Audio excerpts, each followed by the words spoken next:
쇼펜하우어의 마음 철학, 인생의 지혜를 찾아서 60대를 위한 철학 강의. 안녕하십니까, 여러분.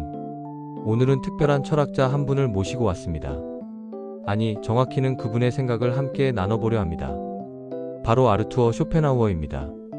여러분께서 이 나이가 되시기까지 참 많은 일들을 겪으셨을 겁니다.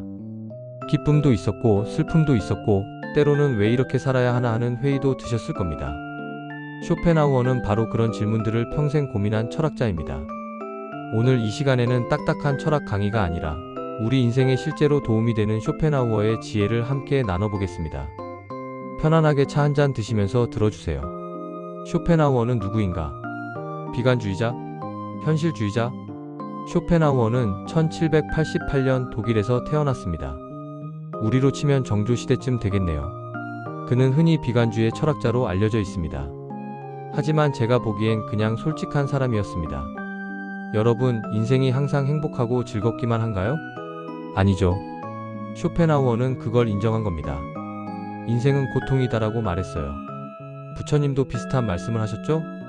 그래서 쇼펜하우어는 동양 철학, 특히 불교에 깊은 관심을 가졌습니다. 그의 삶. 쇼펜하우어는 부유한 상인 집안에서 태어났습니다. 돈 걱정은 없었지만 행복하지는 않았어요. 아버지와의 관계도 좋지 않았고 어머니와도 사이가 안 좋았습니다. 평생 결혼도 하지 않았고 친구도 많지 않았습니다.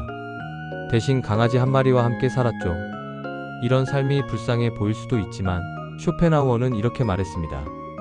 혼자 있는 사람은 완전히 자기 자신이 된다. 외로움과 고독은 다른 겁니다. 늦게 온 성공. 쇼펜하우어의 주요 저서는 30세에 출간되었지만 아무도 관심을 갖지 않았습니다. 그가 인정받기 시작한 건 60대가 되어서였어요. 여러분과 비슷한 나이죠? 그때서야 사람들이 그의 지혜를 알아봤습니다. 이게 우리에게 주는 교훈이 있습니다. 인생에서 늦은 때란 없다는 겁니다. 여러분의 지혜와 경험도 지금이 가장 빛나는 때입니다. 의지와 표상으로서의 세계. 세상을 움직이는 힘 의지. 쇼펜하우어의 핵심 사상은 의지입니다. 그런데 이 의지가 우리가 보통 생각하는 의지력과는 좀 다릅니다. 쇼펜하우어가 말하는 의지는 우주 전체를 움직이는 근본적인 힘입니다.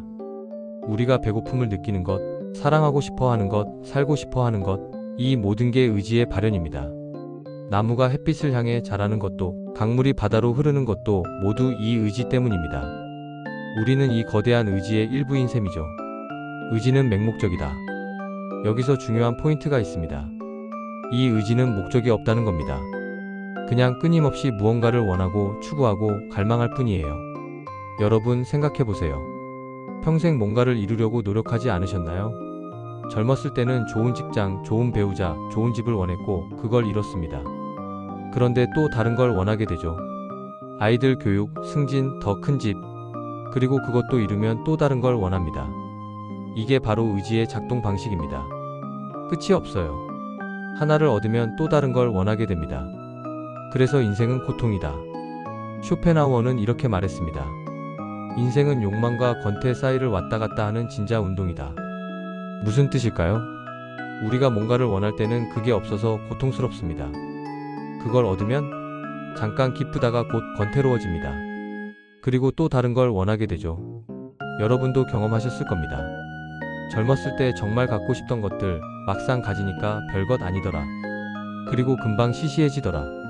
이게 바로 쇼펜하우어가 말하는 인생의 본질입니다. 그럼 희망이 없나? 아닙니다. 쇼펜하우어는 비관론자지만 절망론자는 아닙니다. 그는 이 고통에서 벗어나는 방법도 제시했어요. 그건 3부에서 말씀드리겠습니다. 지금 중요한 건 이겁니다. 인생이 왜 힘든지, 왜 우리가 끊임없이 뭔가를 추구하면서도 만족하지 못하는지 그 이유를 이해하는 것. 이해하면 받아들이기가 쉬워집니다. 고통에서 벗어나는 3가지 방법. 첫 번째, 예술.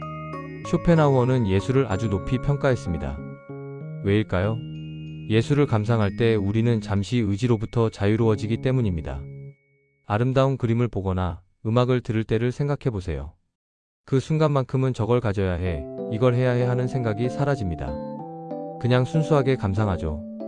배고픔도, 욕심도, 걱정도 잠시 멈춥니다. 여러분도 경험하셨을 겁니다. 좋아하는 트로트를 들을 때, 드라마에 푹 빠져 있을 때, 손주가 그린 그림을 볼 때, 그 순간만큼은 평화롭지 않으셨나요? 쇼펜하우어는 특히 음악을 최고의 예술로 봤습니다. 음악은 의지 그 자체를 직접 표현하기 때문이라고 했어요. 슬픈 음악을 들으면 슬픔 자체를, 기쁜 음악을 들으면 기쁨 자체를 느낍니다. 어떤 개념이나 생각 없이 바로 느껴지죠. 나이 드셔서 음악을 더 좋아하게 되신 분들 많으시죠? 그게 자연스러운 겁니다. 음악은 우리에게 짧은 해방을 선물합니다. 두 번째, 동정심과 연민. 쇼펜하우어는 동정심, 즉 다른 사람의 고통을 함께 느끼는 마음이야말로 진정한 도덕의 기초라고 봤습니다. 왜일까요? 우리가 누군가를 동정할 때 우리는 나와 남의 구분을 넘어섭니다. 그 사람의 고통이 마치 내 고통처럼 느껴지는 거예요. 이 순간 우리는 개별적인 의지의 노예가 아니라 모두가 하나라는 걸 깨닫습니다. 여러분, 자식이나 손주가 아플 때를 생각해 보세요. 그들의 고통이 내 고통보다 더 힘들지 않나요? 이게 바로 동정심입니다. 쇼펜하우어는 이런 마음이야말로 가장 고귀한 것이라고 봤습니다. 나이가 들수록 이런 마음이 더 생기는 것 같습니다. 젊었을 때는 경쟁하고 이기는 게 중요했다면 이제는 다른 사람의 마음을 더 이해하게 되죠. 이게 바로 성숙입니다. 세 번째, 욕망의 부정. 이게 가장 근본적인 해결책입니다. 하지만 가장 어렵기도 하죠. 쇼펜하우어는 불교의 영향을 받아 욕망 자체를 줄이는 것이 진정한 평화로 가는 길이라고 봤습니다. 뭔가를 계속 원하는 한 우리는 고통스러울 수밖에 없으니까요. 이게 금욕주의처럼 들릴 수 있지만 실제로는 다릅니다.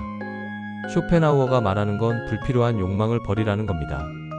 여러분, 60대가 되니까 자연스럽게 욕심이 줄어들지 않으셨나요?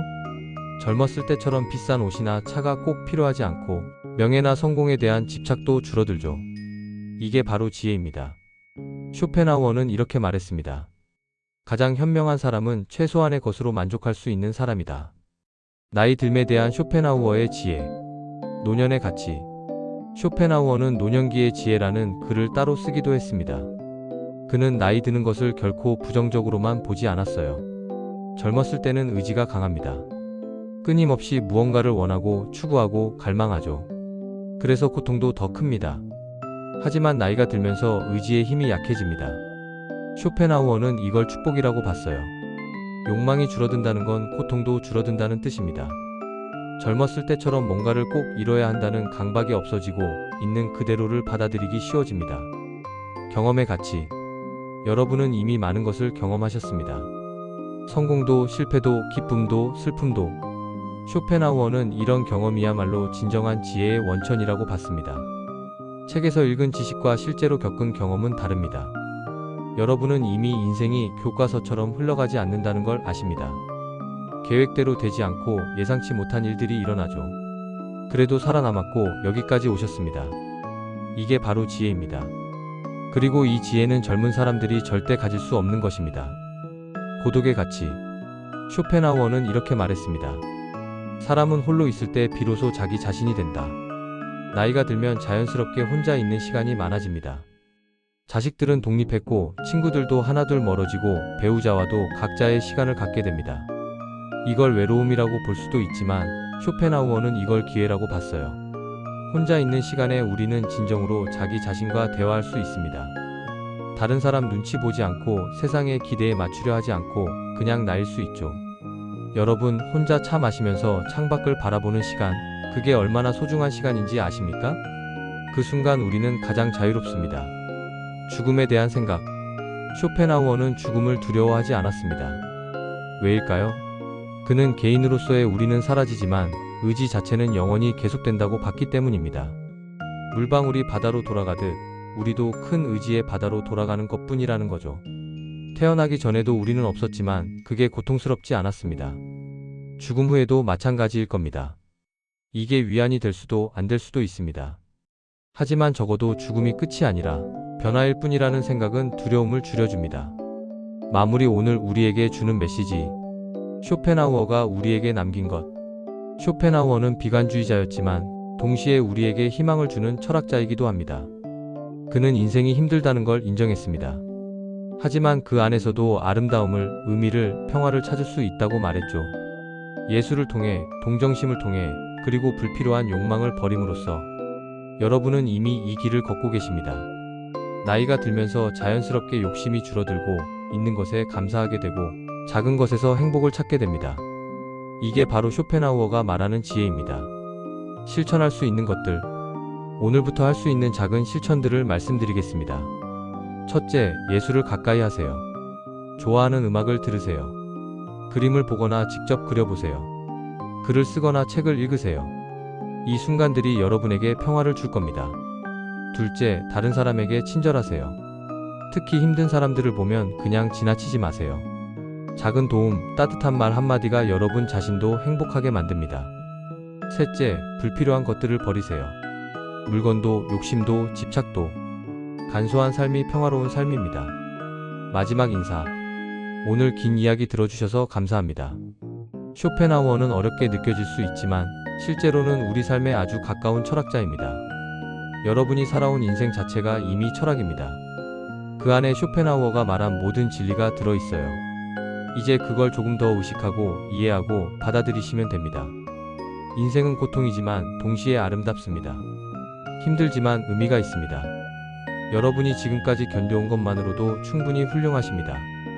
다음에 또 만나 뵙겠습니다. 건강하세요.